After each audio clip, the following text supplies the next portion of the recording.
Hey everybody, this is Dustin, Zach, Every Specialist. So just want Zach to real quick go over what he did to the battery system, so you know he's not finished with it yet, he's in progress. And I just said, hey, instead of me doing it, let's let you do it.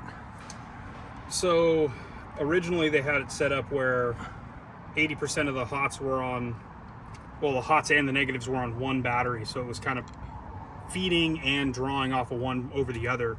So I separated it out so that way I have one connection going from the positive on one battery to a bus bar, and then that is feeding all the other 12 volt sources.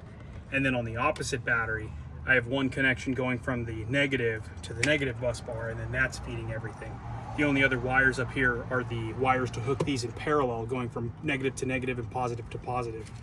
The only other connection that you'll see up at the top is the solar itself, because you want the solar feeding the battery, not feeding the system. If I were to have put that onto the bus bar, which could have been done, it will charge the battery, but it will also feed the system. Whatever draw, it's feeding that bus bar, and that bus bar is just distributing the power wherever it needs to go, where in reality you want it feeding the battery. So that's what we're doing. All right, well, thanks so much for watching, and hopefully this will get most of their electrical issues that they were having prior resolved. And then, like I said in the previous video, we're going to go back and retest for all the other little ghost complaints that they had, which was all based on how the batteries were wired in the first place. So, all right, well, thank you for watching. And this is Dustin and Zach, your Every Specialist. Have a great day.